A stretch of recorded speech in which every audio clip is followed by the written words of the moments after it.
IMC TV. Good morning, I'm John Roberts from IMC TV, coming to you today from Norwood, Massachusetts, home of Norwood Flight Academy. Today we're here with Radek Vyzikowski, Master Certified Flight Instructor, founder and president of IMC Clubs. Good morning, Radek. Good morning, John. What made you create such a fine safety organization such as IMC Clubs? It was really, I don't want to say accident, but I wasn't thinking it is going to be, such a large type of movement that is going to take nationwide course.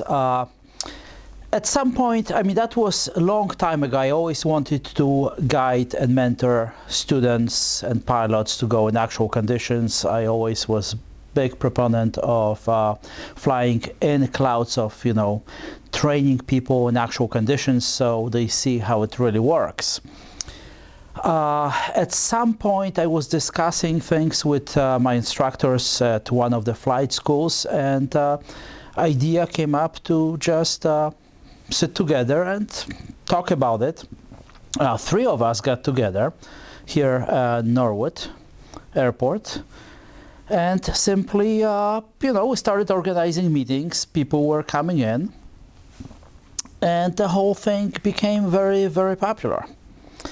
So, the main idea behind it is that people usually get their private license, they get their instrument license, and at that point they stop flying, because it's not easy. Most of people will get their instrument rating under simulated conditions, which has nothing to do with actual instrument flying. And then they are afraid to go on the cloud and do it by themselves. So somebody with more experience will have to take their hand, if you will, and just guide them through that process.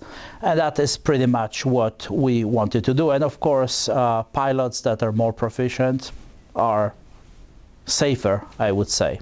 Do you think that most instrument pilots train too much in VFR conditions and are a little intimidated when they get into actual IMC conditions? Absolutely. Yeah. And I think it actually perpetuates itself simply due to the fact that most instructors get their instrument rating and their II, Certified Flight Instructor Instrument rating, in visual conditions. So they are kind of afraid to go on clouds themselves.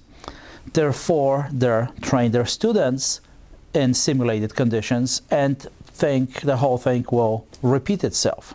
Do you think it's more of a challenge to train in the Southwest and the South United States because the weather being so clear most of the time, they don't really get much actual instrument experience? Yes, absolutely. In some areas, I would even tend to say it's impossible to fly those, to find those actual instrument conditions, and that is another problem, because then those people would. Sometimes they move to East Coast, and now they find themselves in actual weather situation, and sometimes they get in trouble. It's that simple. There is no really simple solution for it, but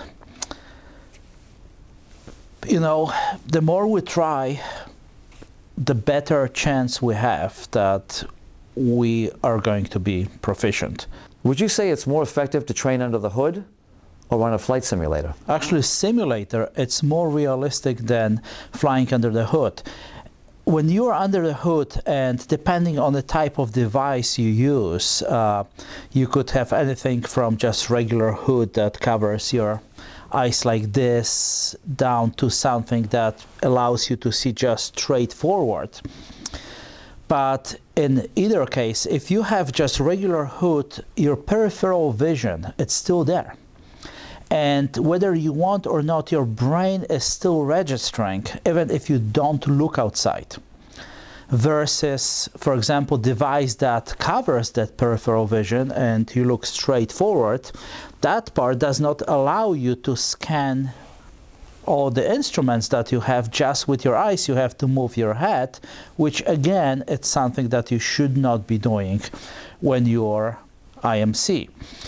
And a simulator, on the other hand, but I'm talking about simulator, the enclosed simulator, full motion potentially, or something that has just, you know, it's surrounded by screens and simulates being in actual conditions. So when you break out, you look to the sides and you see things. But that is definitely more realistic than being under the hood. Why do you think the FAA does not require instrument rating to be mandatory, considering the enhanced safety of instrument flying? I don't know. I think it should be, and as you probably know, in Europe, for night flying, they require instrument rating. I think it should be.